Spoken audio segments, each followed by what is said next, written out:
Olá pessoal, que a paz de Jesus esteja com você, com a sua família. Muito bom ter você aqui mais uma vez para juntos nós refletirmos, para juntos nós adorarmos a esse Deus maravilhoso. Antes da gente iniciar o nosso culto nesse encontro, quero te convidar a compartilhar o link dessa transmissão com seus amigos, seus contatos, para que a bênção de Deus também seja derramada sobre a vida de cada um deles. Vamos pensar aqui hoje, a gente vai continuar a nossa série UTI, tratando a espiritualidade enferma, e hoje a gente vai falar sobre a unidade, como deve ser essa unidade que trata os enfermos espiritualmente. E eu quero te convidar a fazer uma leitura na carta de Paulo aos Colossenses, lá no capítulo 3. Colossenses capítulo 3, nós vamos ler o versículo 13 e o versículo 14. A palavra do Senhor diz assim para nós: suportem-se uns aos outros e perdoem-se mutuamente, caso alguém tenha motivo de queixa contra outra pessoa. Assim como o Senhor perdoou vocês, perdoem também uns aos outros. Acima de tudo isso, porém, esteja o amor, que é o vínculo da perfeição. Amém? Vamos orar? Vamos pedir a bênção de Jesus sobre esse momento, sobre a nossa vida, que você perceba a presença de Deus aí ao seu lado também e possa engrandecê-lo e agradecê-lo com a gente. Vamos juntos falar com o Senhor. Querido Deus e amado Pai, nós te exaltamos e estamos aqui reunidos para celebrar ao Senhor e fazemos isso com profundo respeito e com imensa gratidão, meu Deus. Obrigado por esta oportunidade. Que a bênção do Senhor esteja agora sobre cada vida, cada família e que o Senhor fale ao nosso coração e receba a nossa adoração em nome de Jesus. Amém e amém. Graças a Deus. Vamos juntos a adorar o nome do Senhor com as canções. Cante ao Senhor aí na sua casa, onde você estiver, junto com a gente.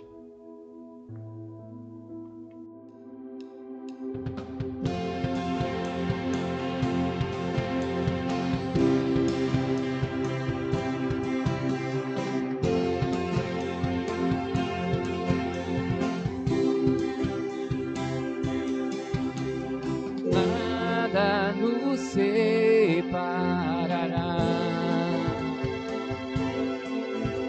dos laços do teu grande amor. De longe ouvimos o amor que chama, paixão profunda, bondade e graça se derramando. É tão profundo, tão imenso e cobre-nos, é furioso, poderoso e abraça-nos. Só Ele pode devolver a vida aos corações. Pai, que seu Filho nos deu, o Filho que por todos morreu, em nós derrama amor e graça e nos convida à sua mesa, nos alcançando. É tão profundo, tão imenso e cobre-nos, é furioso, poderoso e abraça-nos. Só Ele pode devolver a vida aos corações. É tão profundo, tão imenso e cobre-nos, é furioso, poderoso e abraça-nos. Só Ele pode devolver a vida aos corações. É tão profundo, tão imenso e cobre-nos, é furioso, poderoso e abraça-nos. Só Ele pode devolver a vida aos corações.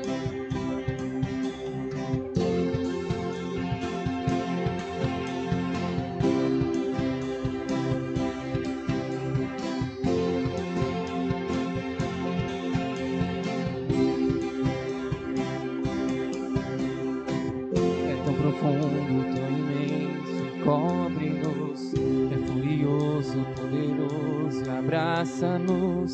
Só Ele pode devolver a vida aos corações.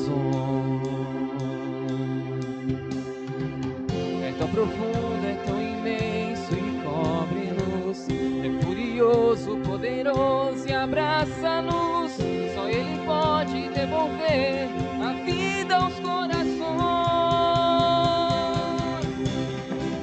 É tão profundo, tão imenso e cobre-nos. É furioso, poderoso e abraça-nos. Só Ele pode devolver a vida aos corações. É tão profundo, tão imenso e cobre-nos. É furioso, poderoso e abraça-nos. Só Ele pode devolver a vida aos corações.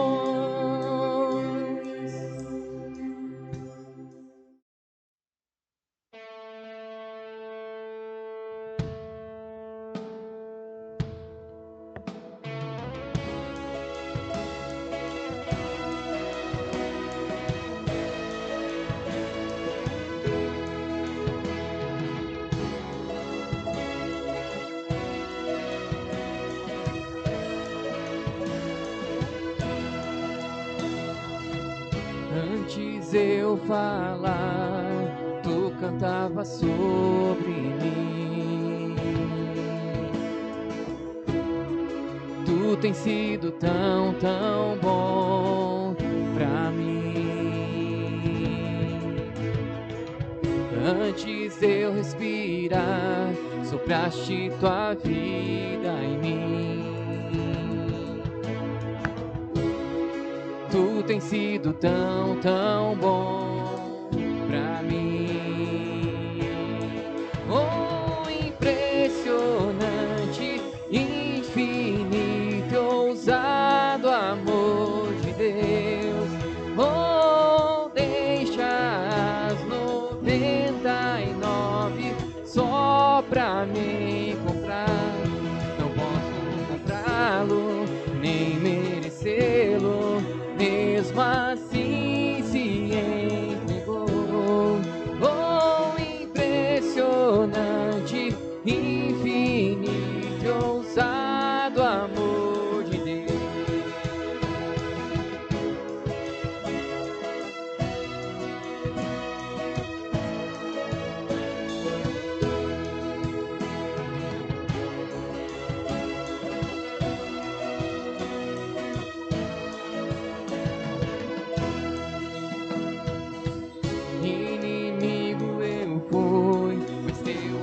Lutou por mim. Tu tens sido tão, tão bom pra mim. Eu não tinha valor, mas tudo pagou por mim. Tu tens sido tão, tão bom pra mim. Oh, impressionante, infinito, ousado amor de Deus. Oh, deixa as 99 só pra me encontrar. Não posso comprá-lo, nem merecê-lo. Mesmo assim se entregou. Oh, impressionante, infinito, ousado amor de Deus.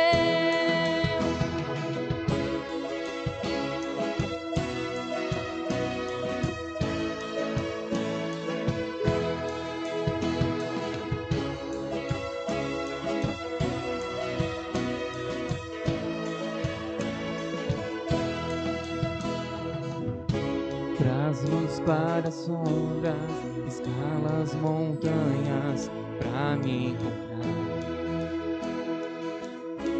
Derruba muralhas, destrói as mentiras pra me encontrar. Traz luz para as sombras, escala as montanhas pra me encontrar. Derruba muralhas, destrói as mentiras pra me encontrar. Traz luz para as sombras, escala as montanhas pra me encontrar. derruba muralhas, destrói as mentiras pra me encontrar. Traz luz para as sombras, escala as montanhas pra me encontrar. Derruba muralhas, destrói as mentiras pra me contar. Oh, impressionante, infinito e ousado amor de Deus. Oh, que deixa as 99 só pra me encontrar. Não posso comprá-lo, nem merecê-lo, mesmo assim se entregou. Oh, impressionante, infinito e ousado amor de Deus.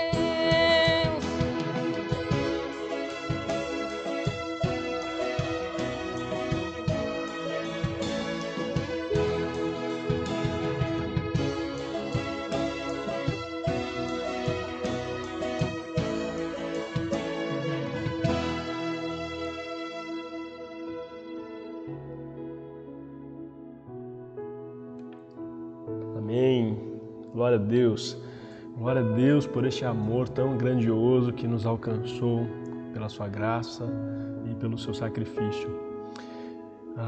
Nós estamos no segundo encontro da nossa série UTI e para continuar esse encontro nós vamos falar sobre a unidade que é tão importante para a nossa saúde espiritual. A unidade ela é tão importante como a base de tratamento para a enfermidade espiritual, quanto também no sentido de comunhão mesmo, a nossa comunhão, a nossa unidade entre os outros cristãos, ela é muito importante, precisamos preservá-la para crescermos espiritualmente. Sem unidade nós não podemos ser chamados de igreja, na verdade. Então a gente vai continuar aqui, e aí lembrando, né, que o apóstolo Paulo ele está enfrentando situações terríveis, avassaladoras, né? E nós, em nosso tempo, também temos vivido alguns dilemas semelhantes ao de Paulo, talvez até um pouco mais pior, né? Ainda pior, porque Jesus disse uma vez que por causa da iniquidade, o amor de muita gente seria esfriado. Então tem muita gente perdendo o amor ou deixando o amor por causa do pecado, e a gente precisa tratar isso biblicamente, espiritualmente, porque isso tem afastado as pessoas de Deus, do propósito de Deus, como nós vimos na semana anterior. Então, quando a gente olha para esse texto e a gente entende um pouco da situação ali, só para a gente ter uma noção, né, quando Paulo chega ali à cidade de Corinto, ali aproximadamente no outono do ano 50 depois de Cristo, começa então o relacionamento dele com os moradores daquela cidade, com a igreja. Nesse período, Paulo então vai começar a escrever as suas cartas, né? Durante o período que ele fica ali. Atos 18:11 vai dizer que ele ficou cerca de 18 meses ali, né? Junto com os irmãos de Corinto, e ali ele viu de tudo, né? Como que funcionava a cidade, como era a cultura daquela cidade. Corinto era uma cidade muito famosa, muito rica, uma cidade portuária, era o orgulho do mundo grego, ela possuía 2 portos importantíssimos e por causa da sua localização privilegiada, ela tinha um comércio muito atraente, era um comércio deslumbrante, muitas pessoas eram atraídas ali, pessoas de todos os lugares, todas as raças, todas as religiões, vinham procurar trabalho, conforto e prazer. Corinto oferecia muito trabalho, muito conforto e muito prazer para os seus habitantes. Por isso muita gente de fora vinha e queria morar em Corinto. Corinto era uma cidade desejada para as pessoas da sua região. A cidade de Corinto ela tinha aproximadamente 500 mil de habitantes. Uma religião que era politeísta e uma das divindades ali dessas religiões era a deusa Afrodite. Havia uma colina ali chamada Acrópolis e sobre essa colina estava o grande templo de Afrodite, que é considerada e conhecida como a deusa do amor. Pertenciam ali a essa deusa pelo menos 1000 sacerdotisas que eram uma espécie de prostitutas sagradas. E quando a gente vai olhar para a história, a gente vai descobrir que sempre ao entardecer, elas desciam de Acrópolis e se ofereciam ali nas ruas de Corinto. E aí, com isso, surge um provérbio grego, né, da época, que dizia o seguinte: nem todos os homens podem custear uma viagem a Corinto. Era uma cidade muito promíscua e morar ali também era caro. E viajar para lá era caro, por causa de todas essas atratividades que existiam, inclusive com relação à imoralidade sexual. Então a gente, olhando para esse texto de Paulo aos Coríntios aqui no capítulo 2, a partir do versículo 5, a gente vai ressaltar e descobrir a importância do cultivo da unidade, do cuidado da unidade, tanto como uma base comunitária, quanto a comunhão dos cristãos para a saúde da espiritualidade cristã. E por isso a gente pode destacar pelo menos 3 princípios bíblicos aqui para a nossa saúde espiritual. Em primeiro lugar, falando sobre a unidade. A unidade pode ser abalada se a rebeldia não for contida. Você conhece alguém rebelde? Você já foi rebelde? A rebeldia, ela é um inimigo da fé cristã. A rebeldia, ela pode destruir a unidade cristã. Ela pode prejudicar muito uma igreja local. Veja o relato de Paulo no versículo 5, por favor. 2 Coríntios 2 e 5, Paulo diz assim, olha: se alguém fez com que alguma pessoa ficasse triste, não fez isso a mim, mas sim a vocês, ou pelo menos a alguns de vocês. Escreva assim para não ser muito duro com esse homem. Olha o que Paulo está dizendo. Então, lembrando, né, Corinto, ela tinha muitos problemas morais, principalmente em relação à sexualidade, e é nesse contexto que Paulo começa a sua jornada missionária e literária, e é nesse contexto que Paulo vai, então, se relacionar com os coríntios através das suas cartas, e quando ele chega na cidade, é possível que Paulo tenha sentido medo, né? Se a gente ler o relato lá de Atos, capítulo 18, versículo 5 até o 11, lá no versículo 9, Deus vai falar com Paulo através de uma visão, para que Paulo não tenha medo, porque Deus estaria com ele ali. Então é possível que Paulo tenha tido medo, provavelmente pelas coisas que Paulo vê quando ele chega ali, porque parecia ser muito difícil pregar o evangelho para um povo que é tão insensível. O povo de Corinto era um povo insensível, duro de coração, e vivendo naquela cultura religiosa, Paulo pôde perceber as necessidades e os desafios diferentes ali, os desafios que os cristãos estavam enfrentando, que os irmãos da igreja poderiam enfrentar, e bem como as suas consequências se eles continuassem sendo indiferentes uns com os outros, ou seja, se eles continuassem ali ou optassem pelo caminho da rebelião. Então, na sua primeira carta aos Coríntios, Paulo trata de forma detalhada do problema de um jovem que havia cometido o pecado de incesto, ou seja, ele havia dormido com a mulher do seu pai, sua madrasta. E esse fato foi tão escandaloso, que nem mesmo na pervertida cidade de Corinto, a cidade que era tão perversa, tão imoral, essa prática encontrava apoio. As pessoas da cidade, as pessoas de fora da comunidade cristã ficavam escandalizados quando ouviam falar dessa história. Paulo então dá algumas ordens expressas às igrejas para disciplinar aquele membro faltoso. Ele vai dizer, se a gente ler os relatos lá de 1 Coríntios capítulo 5, Paulo vai dizer assim, olha: entregue-o a Satanás para a destruição da carne, lançai fora o velho fermento, expulsai-o, pois entre vós o malfeitor. Essas são algumas falas de Paulo com relação a isso. Paulo disse que a igreja deveria chorar pelo pecado, julgar o pecado e remover o pecado. Quando Paulo faz sua segunda visita a Corinto para tratar esses problemas, esse homem incestuoso age como líder da oposição, o que torna tudo muito mais penoso para Paulo. Isso causa tristeza para Paulo. A gente pode ver isso no versículo 1 aqui do capítulo 2. Então Paulo fala como essa situação abala a unidade da igreja. E não é à toa que o corpo adoece, o corpo de Cristo adoece, porque quando um membro é afetado ou prejudicado, os demais membros sofrem juntos. É isso que ele vai dizer em 1 Coríntios capítulo 12. Paulo, ele está dizendo isso porque a igreja agora está sofrendo diante do que está escrito. A gente percebe, né, que o infrator, que era membro da igreja, fez com que a unidade, a comunidade dos crentes em Jesus também sentisse insultada, ela também se sentiu insultada por conta da ofensa que foi dirigida a Paulo. E ele vai dizer, olha, e muito mais a vocês. Então, os irmãos sofrem com isso. Versículo 5 foi isso que nós lemos. Esse homem que Paulo está falando no versículo 5, provavelmente é este incestuoso, né? E pensando aqui entre nós, a igreja tem muitos motivos para ficar triste diante do erro de um membro infrator, quando alguém erra, quando alguém cai em pecado, porque as pessoas, afinal de contas, elas amam umas às outras e elas sentem sim quando um membro passa a ser alvo de ataques e quando ela cede às pressões e elas se entrega ao erro.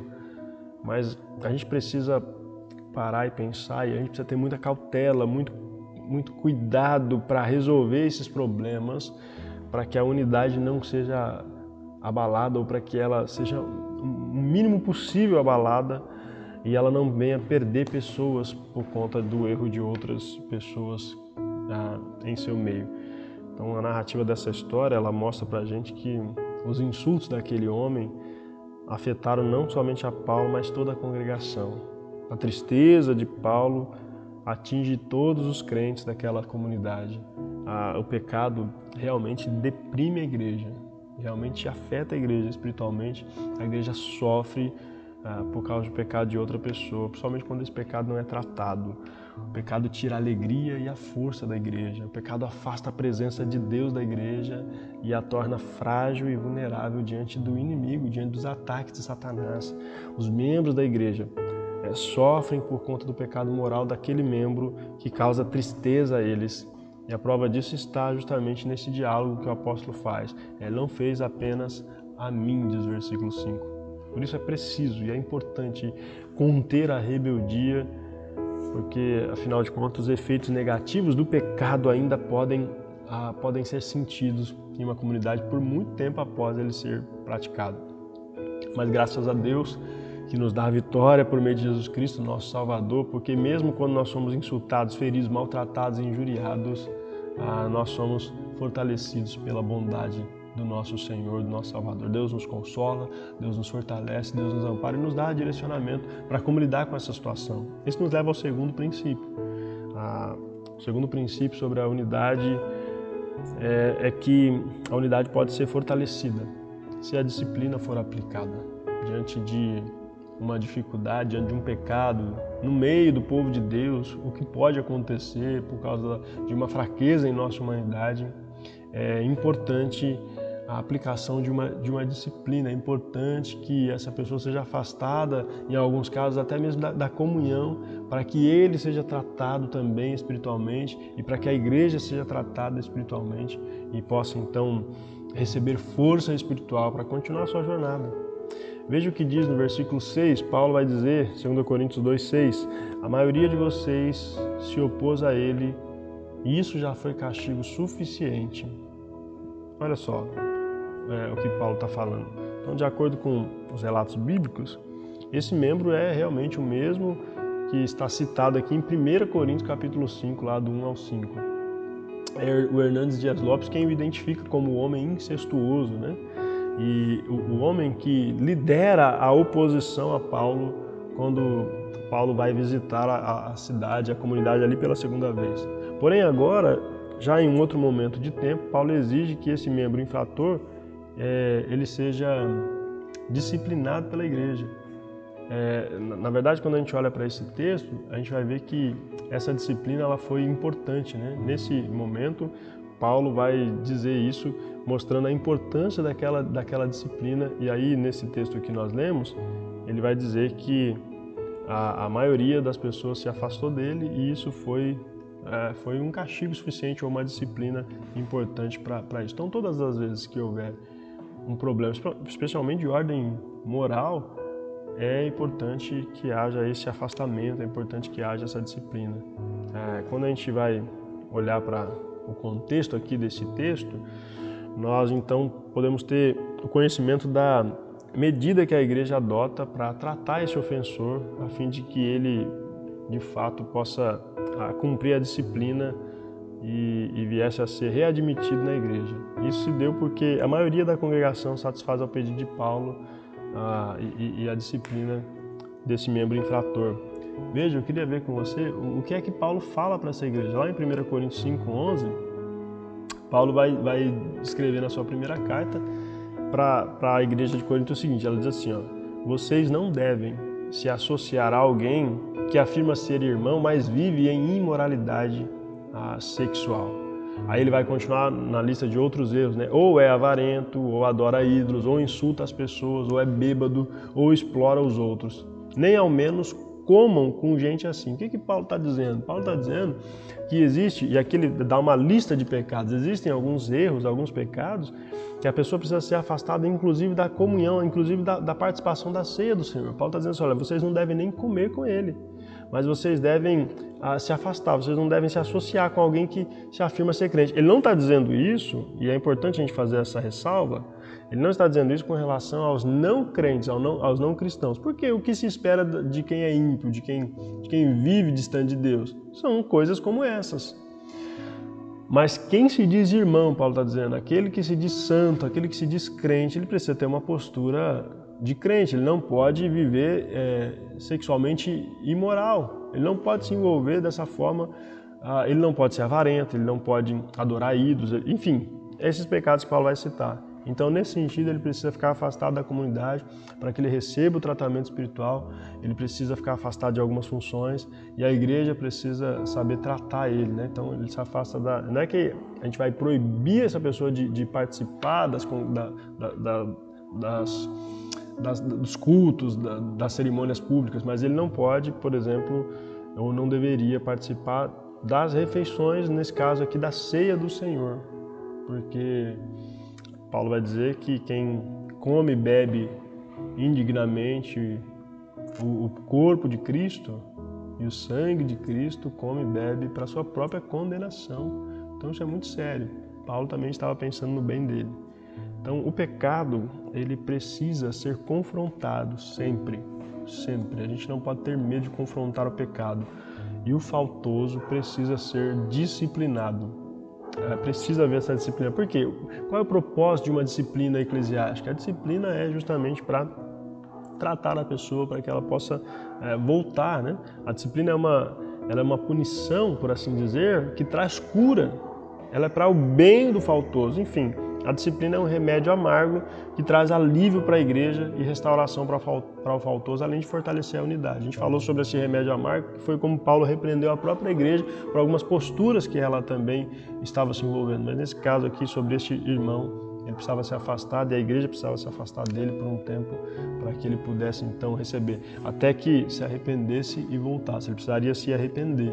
Mas uma vez arrependido, então ele teria também solução para a sua vida espiritual, também teria cura para a sua vida espiritual. Isso nos leva ao último princípio sobre a unidade. A unidade pode, de fato, irmãos, a unidade pode ser restaurada se o perdão for praticado.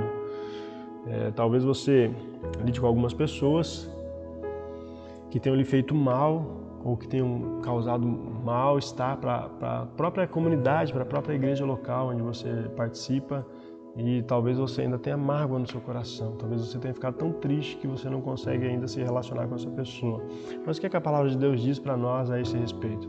Vamos ler a partir do verso 7, veja como Paulo orienta a igreja local aqui de Corinto. Paulo diz assim, olha, agora vocês devem perdoá-lo e animá-lo, para que ele não fique tão triste que acabe caindo no desespero.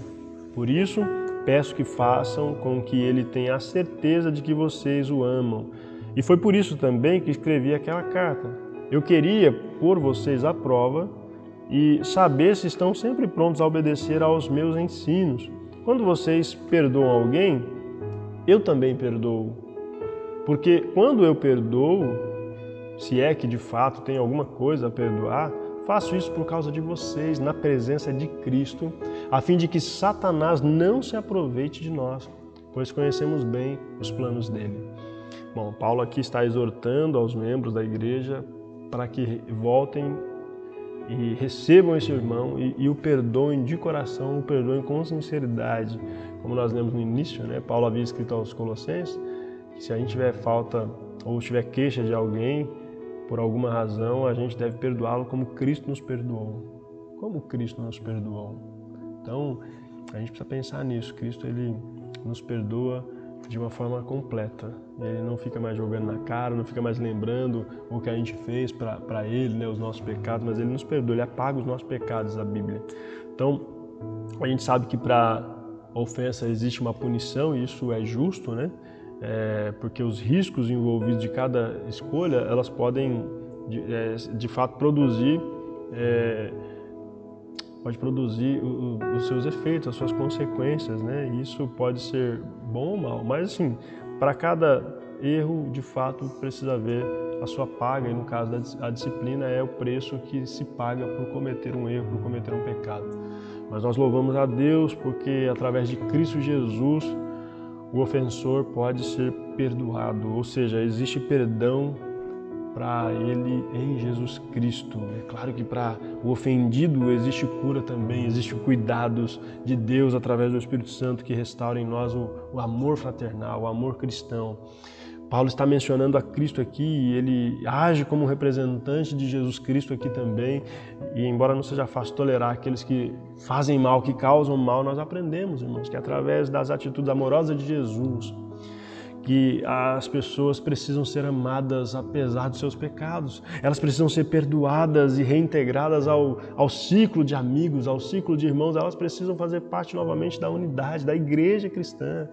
Uma coisa é fato, os seres humanos eles respondem à bondade.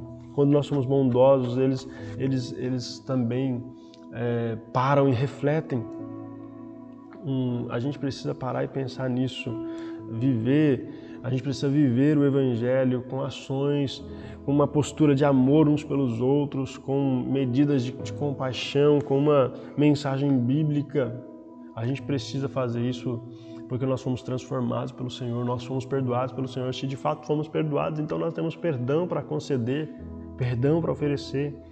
Satanás não deve ter vantagem sobre ninguém, nem sobre nós e nem sobre aquele que por acaso tenha lhe ofendido. Quando a gente não perdoa Satanás, então ele age para destruir o seu povo. A comunidade de fé, ela precisa restaurar quem lhe ofendeu, quem pecou diante dela, mediante o perdão. Paulo vai dizer para nós e para os coríntios que esse irmão arrependido precisava ser perdoado, consolado, amado, restaurado. Ele precisava ser animado. Do contrário, Satanás iria a alcançar vantagem sobre a igreja. Então a gente precisa, de fato, se sujeitar a Deus e resistir às forças do mal diante da secularização. Irmãos fracos na fé são abduzidos pelas forças do mal e quando eles não encontram auxílio dos de dentro da casa, eles acabam morrendo lá fora por causa dessa enfermidade espiritual. Então precisam ser restaurados. Indivíduos de mente secularizada não são conquistados por aconselhamento sem envolvimento, mas sim por outras pessoas que desenvolvem um relacionamento interpessoal com eles. Por isso a gente precisa se relacionar de perto com as pessoas que pecaram, com o amor de Deus. Precisamos desse amor, precisamos exercitar. A amizade genuína, ela quebra os preconceitos. Não seja preconceituoso, mas como Jesus, ofereça perdão. Não argumente simplesmente contra a pessoa, mas inicie ofertando perdão, praticando o ensino bíblico, o ensino cristão, o ensino de Paulo aqui para esta igreja. É o ensino bíblico que encoraja o cristão a pensar e a agir de forma que venha imitar o seu Senhor. Então, a disciplina ela vai alcançar o propósito desejado e o homem ou a mulher que pratica algum pecado contra outra pessoa ou contra a própria comunidade, nesse caso aqui contra Paulo, né? Ela agora arrependida, ela agora quebrantada, ela pode ser perdoada sim. A tristeza pelo pecado, ela consome a alma, mas se for uma tristeza excessiva, ela pode consumi-lo. e pode distanciá-lo do propósito de Deus de restauração, de cura espiritual. Mas agora, uma vez restaurado, uma vez reintegrada a unidade da igreja, ele pode voltar então a ter a sua vida espiritualmente saudável. Então a gente precisa pensar nisso, irmãos, que de fato Deus possa te fortalecer e em meio às guerras e às lutas espirituais você tenha a sabedoria de Cristo para fazer a vontade de Deus e não nutrir má vontade para um pecador arrependido ao invés de lhe mostrar amor, misericórdia e graça. É exatamente isso que Satanás quer e ele aproveita para nos destruir ou para tentar destruir a igreja de Cristo. Mas ele não tem força, porque a igreja de Jesus, ela ouve a voz do seu Senhor e ela, através do amor e da pregação da palavra de Deus, ela vai também promover a restauração, como aquela igreja de Corinto fez, para que de fato haja unidade. E a unidade, ela seja, no nome de Jesus Cristo, ela seja fortalecida e restaurada. Amém? Para a gente terminar, para refletir e praticar, para que haja unidade na igreja de Cristo, a rebeldia deve ser contida. Se for preciso, a disciplina deve ser aplicada e não pode faltar o perdão. Perdão não pode faltar. Lembre-se de que a gente precisa buscar força em Deus para cultivar essa unidade e para exercer esse amor cristão, esse amor de Deus que está em Cristo Jesus, esse amor que deixa tudo que tem para vir buscar o pecador arrependido. É isso que Jesus faz conosco. Ele se entrega por você e por mim, porque Ele nos ama. E Ele diz que assim como Ele amou, nós também devemos amar. Peça a Deus poder para que você vença todas as investidas de Satanás, todas as investidas do mal, e para que você viva a saúde da espiritualidade cristã, uma espiritualidade forte, sadia e que de fato vá curar outras pessoas. Lembre-se, a unidade ela é fortalecida com a verdade, ela precisa ser colocada diante das pessoas. A gente precisa ver se existe um erro, esse erro não pode ser oculto, precisa ser trazido à tona. A verdade ela fortalece a unidade, ainda que ela vá causar tristeza no primeiro momento, mas vai ajudar ao tratamento. E aí na sequência, além da verdade, a gente precisa de arrependimento. O arrependimento ele é fundamental para que o perdão seja concedido, para que o perdão seja alcançado. Se você tem cometido algum pecado, você precisa falar a verdade. E além da verdade, você precisa falar a verdade com arrependimento, arrependido dos seus pecados. E assim você alcançará o amor de Deus. E nós que fazemos parte da igreja de Deus, uma vez que a verdade é exposta e o arrependimento é constatado, nós precisamos demonstrar amor, esse amor de Cristo, esse amor que não fica olhando apenas para os erros, mas olha para o desejo do coração, do infrator, do pecador, de se arrepender, e a gente oferece esse amor restaurador. Amém? Que Jesus te abençoe e que você possa realmente viver a graça de Deus e demonstrar essa graça através da sua vida para fortalecer a unidade, que a igreja local, que a sua igreja local seja de fato uma unidade de tratamento intensivo, uma unidade de terapia, uma unidade que oferece e promove cura espiritual no nome de Jesus. Amém? A gente termina aqui e a gente quer mais uma vez terminar este encontro orando com você. E eu quero orar por você para que, se há alguma mágoa no seu coração, para que Jesus lhe ajude a vencer isso e a abandonar essa mágoa, a oferecer o perdão. E se ainda há alguém que está em pecado, que Deus possa lhe conduzir para o arrependimento, para que você também receba a restauração e possa voltar a fazer parte da unidade de cura, da unidade de terapia. Vamos orar em nome de Jesus.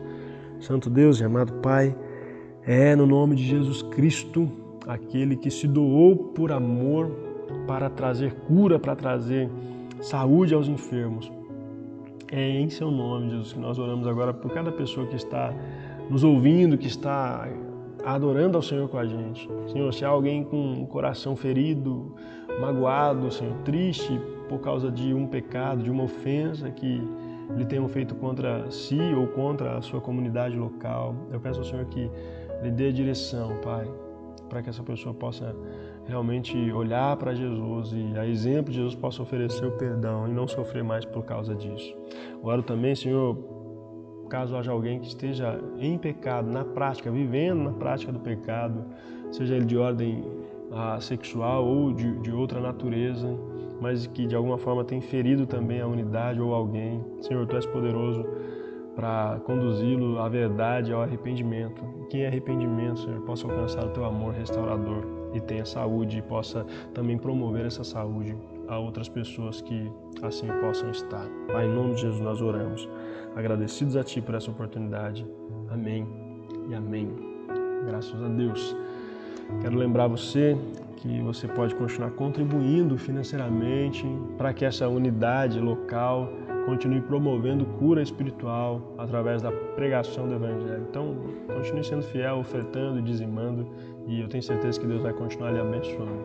Amém? A gente termina aqui hoje. Próximo encontro, se Deus nos permitir, a gente vai falar um pouco mais sobre essa intensidade que a gente deve viver a missão do Reino de Deus, uma vez que nós estamos sendo tratados e restaurados, fortalecidos pela unidade cristã.